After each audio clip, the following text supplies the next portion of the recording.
this week's project is one you'll really fall for.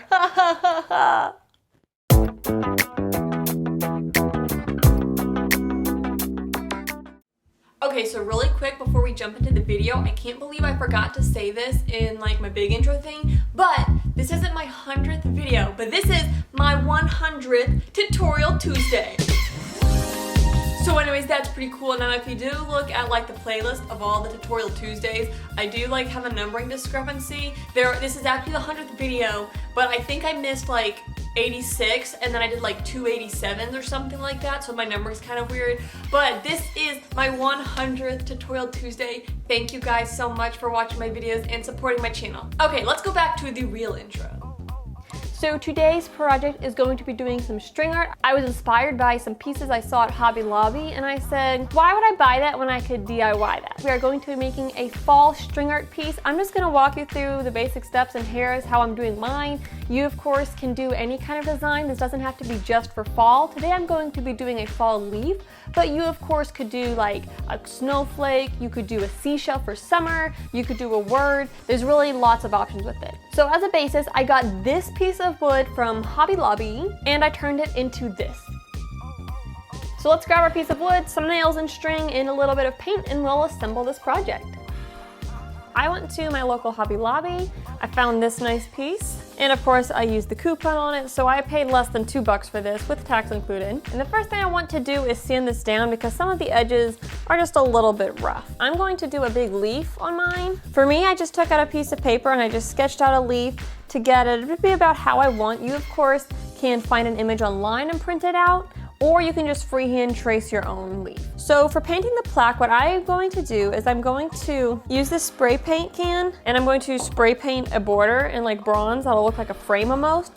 And then I'm going to have 3 colors, one for the background, one for the body of the leaf, and one to do some details. I decided to do is to use these 3 colors. Just basic acrylic paints, random ones that I have. So the first thing I'm going to do is I'm going to entirely cover the surface in the yellow paint, let that dry, and then I'll work on my border and adding the leaf. You may notice I'm leaving mine really streaky where it's in some spots you may almost be able to see through to the wood, and I'm doing that on purpose because I think it'll just give it more that rustic fall look that I'm going for.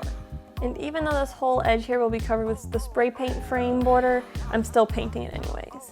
A tip for painting the edge is to get several bottles of paint and set your project raised up on several bottles of paint so you can get all along the edge to the very edge here without it sticking to your work surface.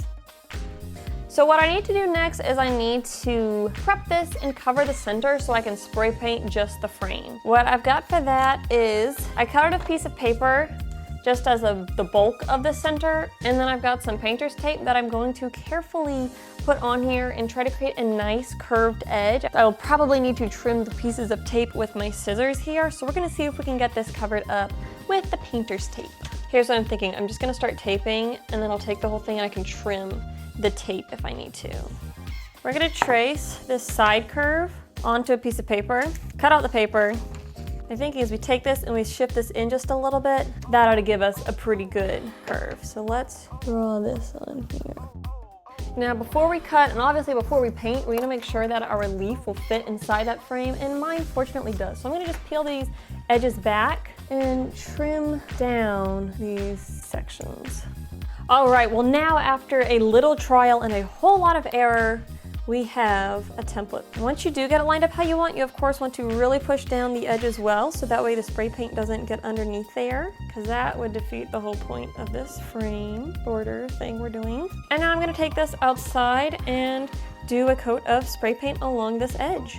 This of course is what I'm using, and I've already shaken this. So I'm gonna pop this lid up and give it a good coat of spray paint. Here is my setup for spray painting this. Because I wanna be able to come all the way down this side edge, I wanted it elevated off the ground. So I have it sitting on 2 other cans of random spray paint because I figure it's not a big deal if I get spray paint on cans of spray paint. Oh yeah, I think this is gonna look cool. So I'm gonna let this sit for probably about 10 minutes and then I'm gonna peel the tape off. All right, we've let this sit for a little bit. I'm gonna touch it here on the side to see how wet or dry it is. It actually feels kinda like dryish to the touch, like a bit gunky. So I've got a pair of tweezers. I'm gonna carefully peel this back.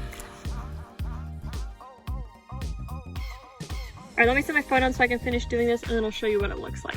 All right, not gonna lie, I'm really not sure what I think about this paint with this yellow. I feel like with this spray paint, like every other time I use it, it's amazing. Then every other time I'm like, that's not how I imagined it. Also, I stuck my finger in the paint there, so that's awesome. While we wait on our spray paint to dry, we're going to go ahead and make essentially a stencil for our leaf. So to do this, I'm going to basically just make like a big tape sheet of paper. It's gonna make sense in a second. Basically, I'm laying pieces of tape down on the table surface here. And now I'm going to trace this out. So now I'm going to carefully peel this off the table, making sure it stays together as one piece, because if my tape pieces shift from how they're lined up now, it's obviously not going to be quite right. Carefully peel this up and cut out the inside of this shape. So I've let my plaque dry enough, and I'm going to add my stencil. However, it kind of came apart when I was trying to untangle it, so I'm going to have to kind of piece this together. So the best way to do this is to first put your paper trace out on there and then align the stencil around that. So once more, I now have my area blocked off. I'm going to really press down those edges good so that way they stay well while I paint. And I'm gonna get my red paint out. I'm gonna use a bigger sponge brush for this one. Whoops. And I went too far beyond this, so I'm gonna get a wet tissue and try to wipe that up. That was really smooth. All right, I'm gonna have to go over that and repair that later on with some more yellow. So don't do what I just did. All right, that looks pretty groovy. I think I'm gonna do just one coat. Let's carefully peel off this tape. All right, well, if we ignore those spots where I got the big red splotches, I think it looks pretty good. I'm gonna touch it up with some of my yellow paint and let this dry. Now, I don't know if I forgot to turn my mic on when filming this part or if I just got tired of talking, but basically what I did next was I added the border on my leaf and the veins of the leaf with my gold paint, and then I got these little like brad nails or fastener nails, I'm not quite sure what they're called, I'll link them down below, and I marked where every nail was going to go. You could obviously measure this out. I probably should have, I just didn't feel like it, so I just made some marks and kind of tested it to make sure it would work well. And then I started hammering in my nails.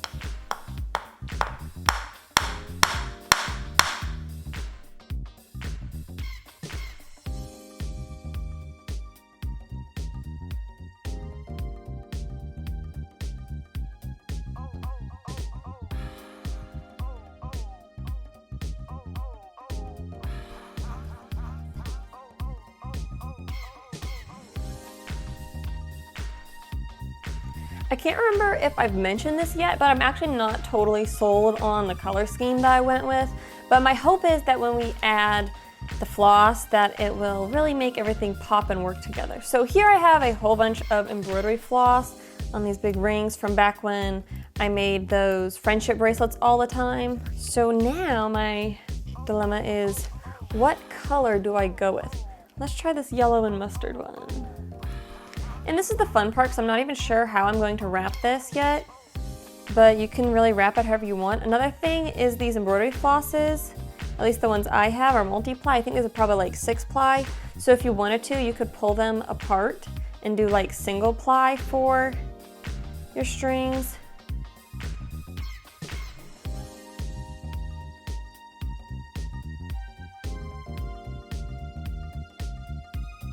You know what, I like this color. I think this is what we're gonna go with. I'm gonna try like a white maybe, just for something that'll really have a lot of contrast, but then I think we're probably gonna go with this color. Just kidding, I found this orange. We're definitely going with the orange. I just put a slip knot on the one end, and we'll add a little bit of glue and we'll get rid of that tail in a bit. But I'm just wrapping it around. Part of the trick is to keep your tension fairly tight, so that way it doesn't, you know, unravel as you're wrapping. So just try to hit every nail. You can go back and forth up within like the top parts of the leaves.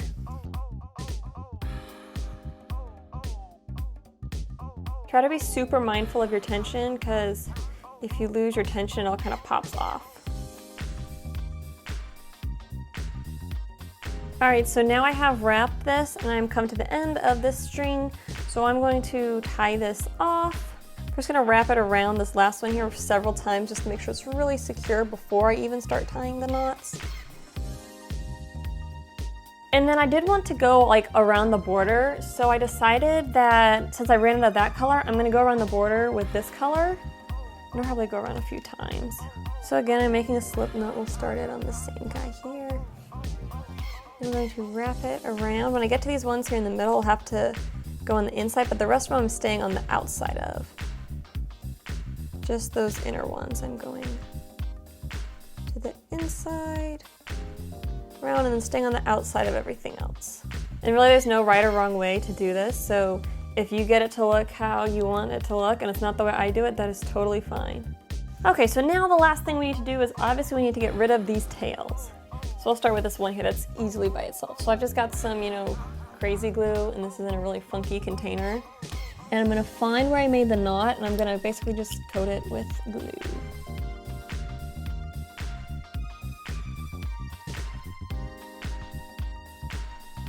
And now we're gonna let that sit and let the glue dry, and then we'll trim it and our project will be complete.